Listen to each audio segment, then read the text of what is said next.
Waar sal ons hulp vandaan kom? Ons hulp is in die naam van die Here wat die hemel en die aarde gemaak het, wat trou bly tot in ewigheid en nooit laat vaar die werke van sy hande nie. Amen. Ek nooi om saam met my te blaai na Sefanja 3 vers 17 vir ons skriflesing. Sefanja 3 vers 17 sê, die Here jou God is by jou, hy die krygsman wat red. Hy is vol vreugde oor jou. Hy is stil tevrede in sy liefde. Hy jubel en juig oor jou. Tot sover ons skriflesing. Goed, ek wil net sê, baie dankie vir die vertroue wat u in my stel om 'n woord aan u te bring, en mag die Here ons seën terwyl ons saam dan aanbid vanmôre. Die titel van vanoggend is Sing en Klop. 'n Klein seentjie sit op die klavier se bankie, onhandig besig om die klawers te tokkel, terwyl hy maak of hy die bladmusiek voor hom lees. Diep geroer deur die kosbare prentjie voor hom, kom sy pa langs hom sit en sê, toe jy nog in mammie se maag was, het ek haar dikwels hier op die bankie langs my laat sit, terwyl ek hier die einste lied vir jou gespeel het. Tot sy verbasing antwoord die seentjie, o, so dit was al die tyd jy. Nou, ons weet dat babas in die baarmoeder baie geluide van buite die ma se maagwand hoor, maar of die seentjie daardie spesifieke lied sou herken of nie, weet ons nie met sekerheid nie. Maar ek dink ons kan aanneem dat daar wel iets bekends daaraan was, want toe ons kinders babetjies was, het ons ook spesifieke musiek vir hulle gespeel, wat 'n inwerking en 'n uitwerking op hulle gehad het. Nou, nadat ons gebore is, betree ons eintlik 'n tweede fase van in die baarmoeder wees. Want ons het daardie baarmoeder fase wat dan kom, is waar die Here met ons spreek en waar ons hoor en inneem wat hy tot ons spreek en wat dan sy uiting het in die wedergeboorte. 'n tweede geboorte wat ons dan as 'n geestelike geboorte het. Daar is egter musiek wat deur die loop van ons lewens vir ons gespeel word, wat ek nie seker is dat dit ons altyd regtig of dat ons dit altyd regtig hoor en inneem nie. Byvoorbeeld die liefdesliede wat deur ons Vader vir ons gesing word.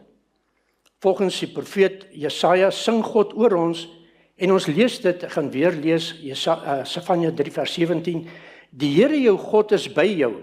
Hy die krygsman wat red. Hy is vol vreugde oor jou. Hy is stil tevrede in sy liefde. Net daardie kan jy u indink dat God na jou kyk, dat hy oor jou spreek, na jou sing, en dat hy stil tevrede is in sy liefde vir jou. Dis amper ondenkbaar om te dink dat God ons so lief het, dat hy stil tevrede oor ons is. Hy jubel en juig oor jou. Die Nuwe Lewende Vertaling sê, met uitroepe van vreugde sal hy oor julle jubel. En dan sê die Amplified, the Lord your God is in the midst of you, a mighty one, a Savior who saves. He will rejoice over you with joy.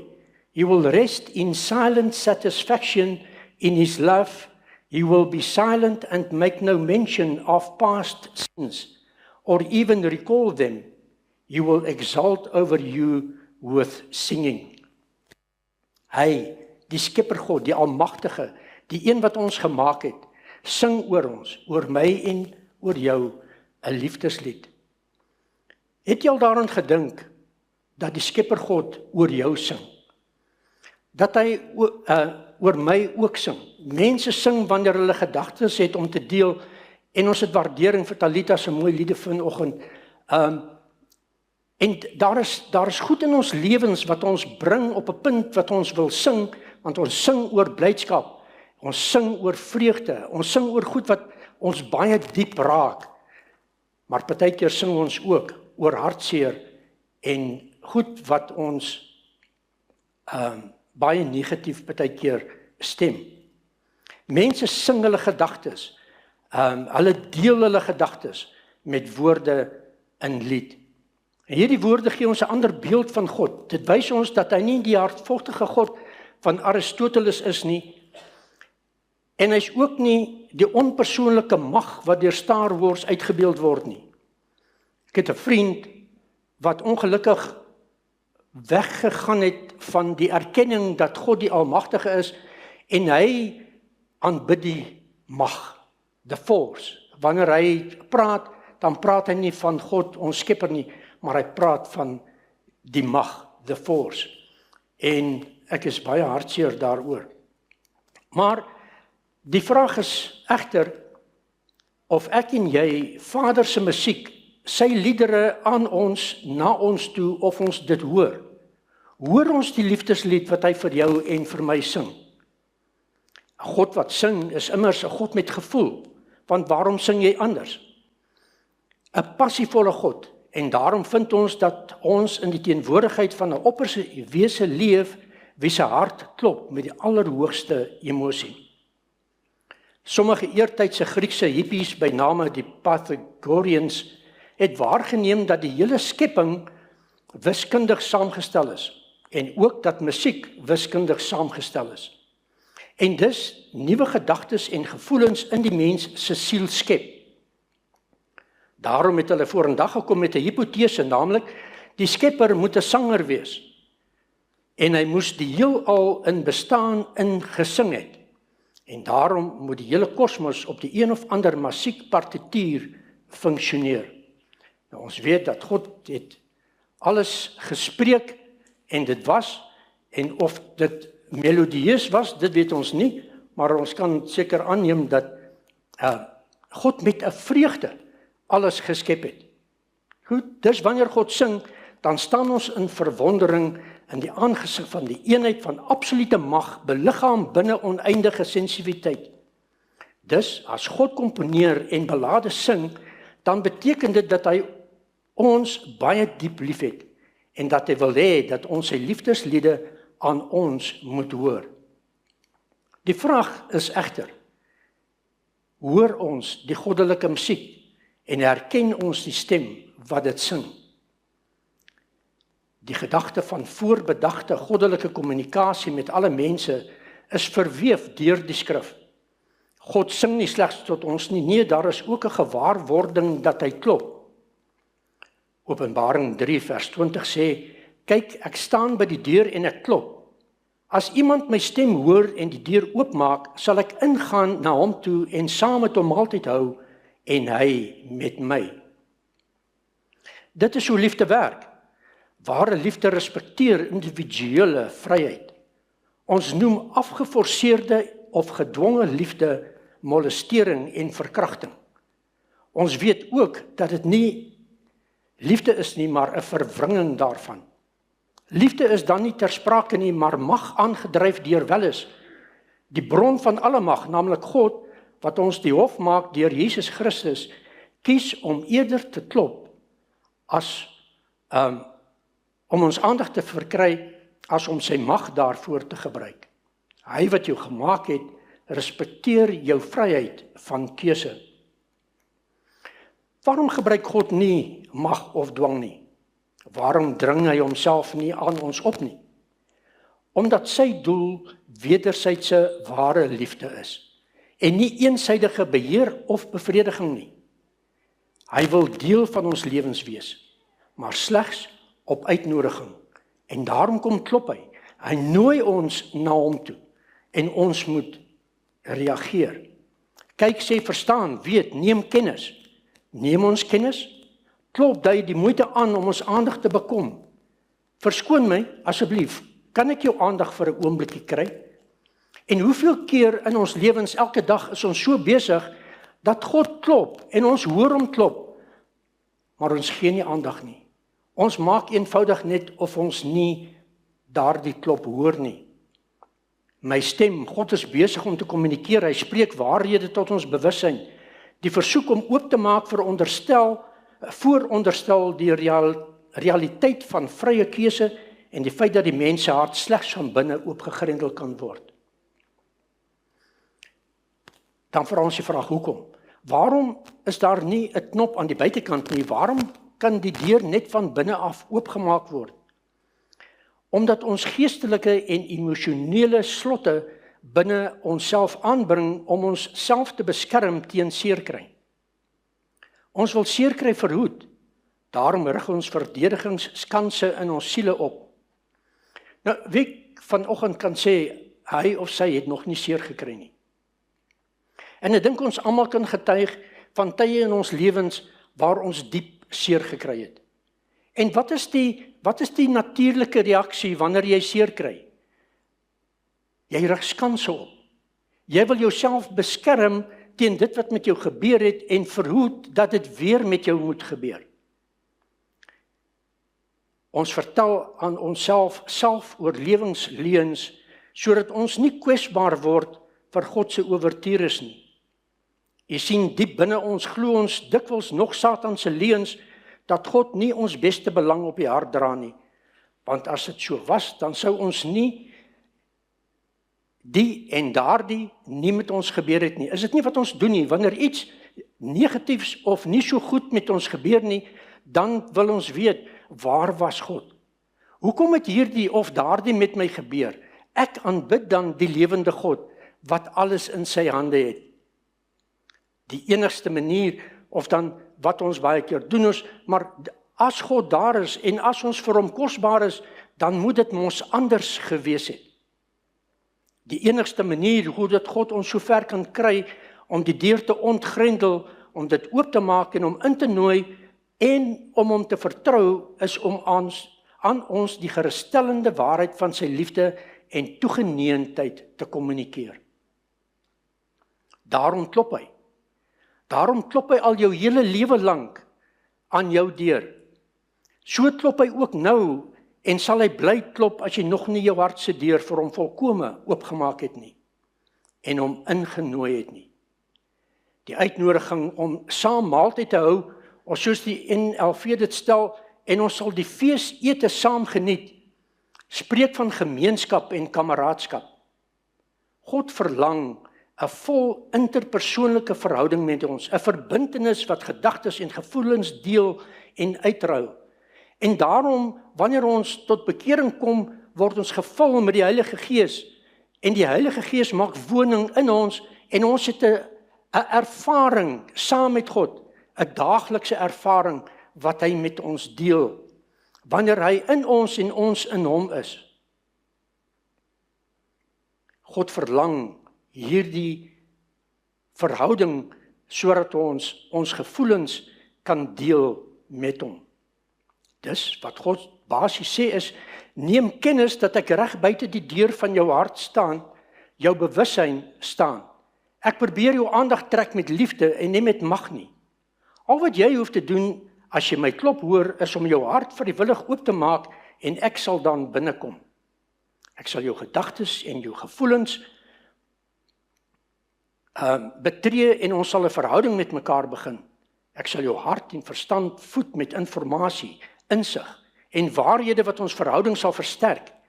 Jy sal my ook seën met jou wederkerige liefde.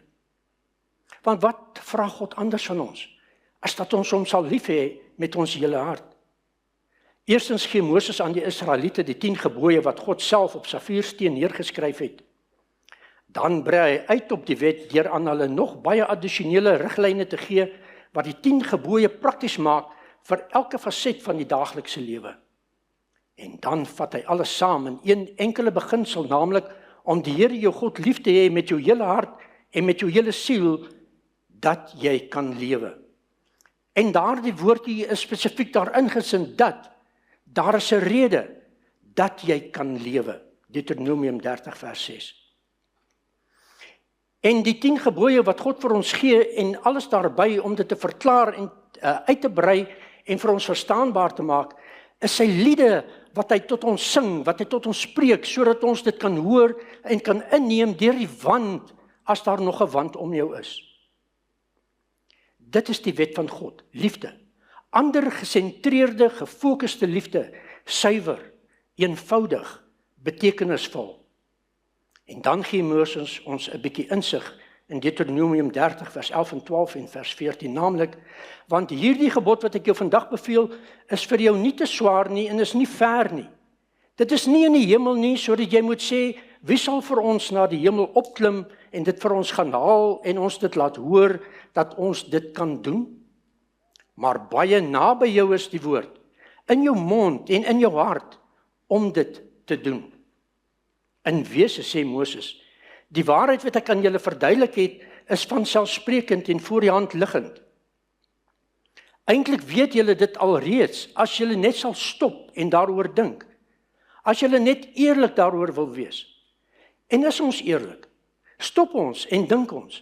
Hoe eerlik is ons, wanneer die Here met ons praat, tot ons sing, wat ons hoor, maak ons dit ons eie. Ek vertel julle niks niets of geheimsinnig of ver weg nie. Dis nie bo in die hemel nie, ook nie in 'n vreemde land oor see nie. Inteendeel, dit is so naby dat dit op jou lippe is in wat jy sê, en dit is in jou eie hart in die manier wat jy dink en voel. Die wet van liefde is in jou natuur gegraveer, al leef jy in verbreking of skending daarvan. Dit is op jou hart en in jou verstand. Want dis wat die Here gesê het wat hy doen. Hy sê, ek sal die hart van klip wegvat en ek sal jou 'n hart van vlees gee en ek skryf dit op jou hart. Telkens wanneer 'n persoon praat van reg of verkeerd, regverdigheid of geregtigheid, of van enige morele kwessie, weerspreek die mond al die beweerde onkunde en ongeloof. 'n Ateïs raak hom net aan en kyk hoe vinnig glo hy in iets of iemand, dan is die ongeloof daarmee heen. Omdat wat van God geken kan word in hulle geopenbaar is, want God het dit aan hulle geopenbaar, Romeine 1 vers 19, en God openbaar dit aan my en jou. In ons? Ja, in ons eie natuur as skepsels van die goddelike beeld. God openbaar homself universeel en elke mensehart is aan die ontvangkant daarvan. Paulus verduidelik verder in Romeine 2 dat die beginsels van God se wet vanselfsprekend is tot die menslike hart, selfs al het ons nie die wet as 'n geskrewe morele kode voor ons nie. Want wanneer die heidene wat geen wet het nie, van nature die dinge van die wet doen, is hulle vir hulle self 'n wet, al het hulle geen wet nie, omdat hulle toon dat die werk van die wet in hulle harte geskrywe staan, terwyl hulle gewete saam getuienis gee en die gedagtes mekaar onderling beskuldig of ook verontskuldig. Romeine 2, 14 en 15. En waar is ek en jy vanmôre? Beskuldig ons gewete ons?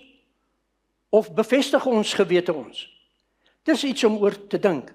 Paulus vertel ons in soveel woorde dat ons nie van die waarheid kan ontsnap nie, omdat dit ingebore is in die manier waarop ons gemaak het. Dis binne in ons DNA. Die wet van God is nie 'n willekeurige stel reëls vreemd tot ons begrip tensy dit aan ons vertel en opgelê is nie. God se wet is eerder essensieel tot alle werklikheid, omdat God werklikheid gemaak het om te funksioneer en dit sluit die menslike natuur in.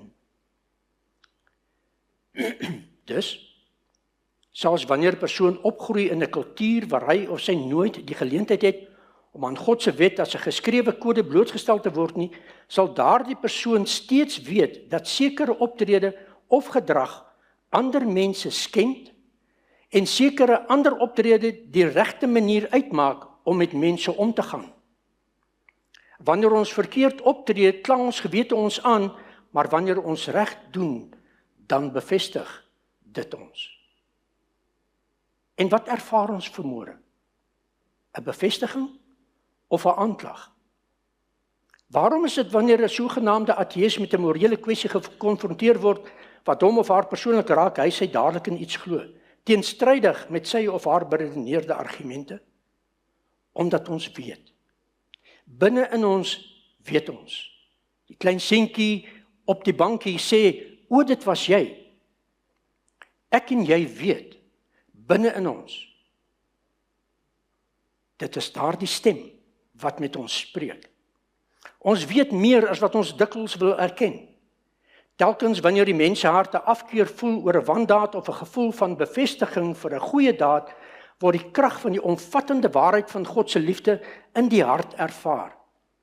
In daardie tye van verhewe morele bewustheid word ons van aangesig tot aansig bring met die waarheid wat nog die hele tyd tot ons harte gespreek het. Ons mag dalk vir onsself lieg, maar ons weet. Ons mag dalk ons selfsugtige dade rasionaliseer, maar ons weet. Ons mag ons nalatigheid om mense met respek, eerbiedigheid en liefde te behandel probeer verskoon, maar ons weet. Ons mag God uit sy bestaan probeer filosofeer, maar ons weet. Wat weet ons? Ons weet dat ons weet wat liefde is, want God is liefde. En hy is die een wat tot ons spreek as die openbaarder van wat ons weet. Ons ontken dit en ons oortree dit, maar ons weet wat of wie liefde is. Ons weet dat daar 'n ek en 'n jy is. Dat ons individuele, unieke persone is. Dat daar 'n neutrale spasie tussen ons is en dat daardie neutrale materiale wêreld in daardie spasie tussen ons is en ook dat ons daardie neutrale spasie kan oorbrug en die neutrale materiaal kan gebruik om mekaar of lief te hê of mekaar te skenk. En wat doen ek en jy? Wanneer ons in mense se spasie kom, waarvoor gebruik ons dit? Om hulle te bevestig of om hulle te na te kom? Ons ken liefde, omdat ons weet dat die regte verhouding van self tot alle ander een van selfgewende welwillendheid is. Maar ons ontken dit deur ons lewens. Ons weet wat liefde in teorie is, maar ons weet ook wat dit in praktyk behoort te wees. Ons weet dat liefde beteken om goed, reg en in waarheid teenoor alle ander mense op te tree, respekvol, eerbiedig. Ons weet dat om voordeel te trek 'n geweldige verantwoordelikheid meebring en dat geen ander persoon as gevolg van ons voordeel benadeel behoort te word nie.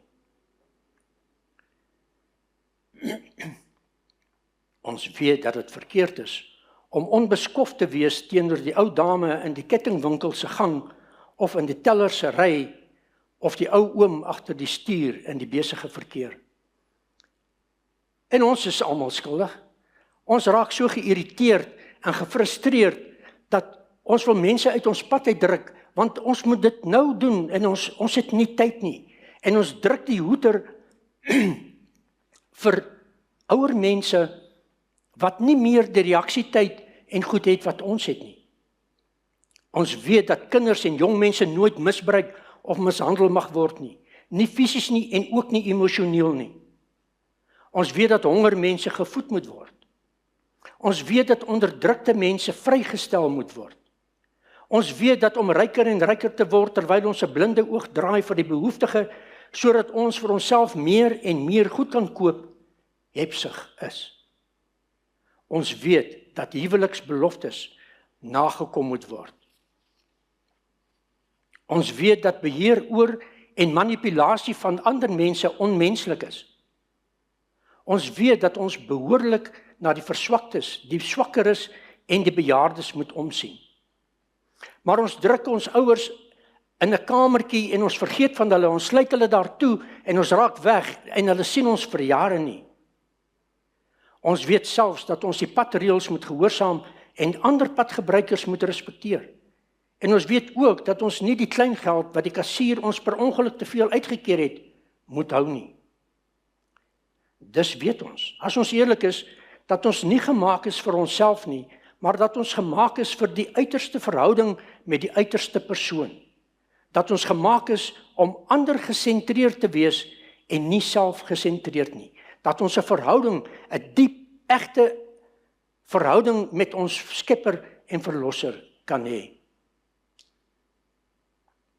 Ons weet dat iemand met die edelste persoonlikheid probeer om ons aandag te trek.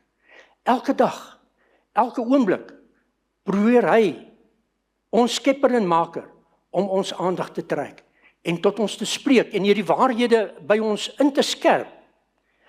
Ekskuus. Hy sing al hierdie waarhede en beginsels tot ons, met die hoop dat ons dit sal gewaar word, en hom herken en erken. Openbaring 3 vers 20 sê, kyk, ek staan by die deur en ek klop. As jy my stem herken en die deur oopmaak, sal ek na jou toe ingaan, en ons sal die feesete saam geniet. En daardie feesete, weet ons, gaan heerlik wees, wanneer Jesus terugkom en ons hemel toe gaan, en ons vir ewig saam met hom kan wees, maar dis nie al wat hy vir ons wil hê nie. Hy wil hê dat ons nou, ons harte se deure moet oopmaak, hom moet innooi, en dat ons nou 'n feesete, 'n feesmaal saam met hom kan geniet, elke dag van ons lewens. Wees vir 'n oomblik stil. Wat hoor jy? Hoor jy dat die Here oor jou jubel met uitroepe van vreugde? Of het ons so vasgevang geword in ons elke dag se bestaan, in die pyn wat ons aan onsself toeëien, dat ons nie hoor hoe dat hy oor ons sing nie. Ons ervaar nie sy vreugde, sy stil tevredenheid wat hy met ons het nie. Hoor jy dat God oor jou en tot jou sing? Hoor dat hy jou opnuut uitnooi om die deur van jou hart oop te maak en om in te nooi vir 'n feesete? Hoor jy die uitnodiging om hom te vertrou? Want jy sien, ons vertrou hom nie. Ons is bang. Ons is bang dat ons gaan iets uitmis in hierdie lewe. Wat kan jy op uitmis? Behalwe 'n menslike, 'n wêreldse. Op geen geestelike faset gaan jy iets uitmis deur God te vertrou nie. En hy vra, vertrou my, ek sal ook vir jou gee wat jy nodig het, fisies. Om te vertrou, ook met en ten spyte van jou hartseer, jou vertwyfeling of wantroue. Ons bure, die man, hy is nou 62, hy het MS. En hy gaan al hoe meer agteruit. En elke woensdag aand spandeer ons tyd saam met hulle, om saam met hulle te lees en vir hulle te bid. Maar sy vrou is in 'n toestand van hopeloosheid. En maak nie saak hoe dat ons probeer om te motiveer en te sê, vertrou op die Here nie. Sy sien nie die Here se teenwoordigheid en werking in hulle lewe nie. Al wat sy ervaar, al wat sy sê, is ek kan nie meer nie. Ek kan nie meer nie. Ek kan nie meer nie. En hierdie gewaarwording dat God te midde van ons pyn saam met ons is en ons help en ons vertroos en ons opbou, gaan by haar verby, want al waarin sy vaskyk is haar eie pyn. En sy beskuldig hom en sy sê, jy het my beroof. Ek het alles verloor. Wanneer verloor jy alles? Wanneer jy Jesus ontken as jou verlosser, as die een wat jou help, wat jou lei, as jy ontken dat die Heilige Gees elke dag by jou is, en jou versterk, en jou lewe gee, dan verloor jy. Anders het jy nie verloor nie. Uiteindelik breek die realiteit deur, en die erkenning, so dit was al die tyd U. Dit was al die tyd U.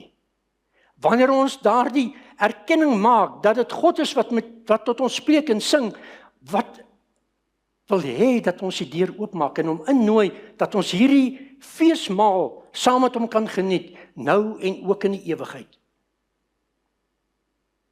Knoop hierdie realiteit vas in jou wese, en antwoord daarop, deur die Here jou God lief te hê, met jou hele hart, jou hele siel, en al jou kragte, en dit sal vir jou 'n werklikheid word.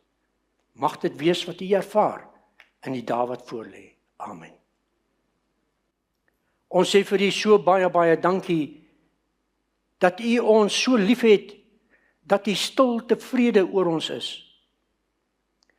Vader, ons sê vir U so baie dankie dat U aan ons harte se deure klop elke dag en dat U ons nooi om oop te maak, sodat ons U kan binnenooi, sodat U saam met ons feesmaal kan hou. En Vader, gee dat ons asseblief na die stem van die Heilige Gees sal luister en dat ons sal reageer, dat ons sal ophou om U te wantrou, sal ophou om na onsself te kyk en ons omstandighede en te weet dat te midde van alles wat ons ervaar, is U daar. Gee U krag tot oorwinning. Vader, maak U alles draaglik. Want sonder U en die krag van die Heilige Gees is ons tot niks in staat nie, kan ons niks nie en sal ons nooit U liefde werklik ervaar nie. Ek vra Vader dat U met hierdie gemeente sal wees, met elke lidmaat, en dat U elke ene sal seën, dat elke ene hulle harte sal oopmaak om U opnuut te ontvang, te erken en saam met U te wees. Mag die liefde van God ons Vader, die gemeenskap van die Heilige Gees en die genade van ons Here Jesus Christus met ons wees elke dag totdat U kom op die wolke. Amen.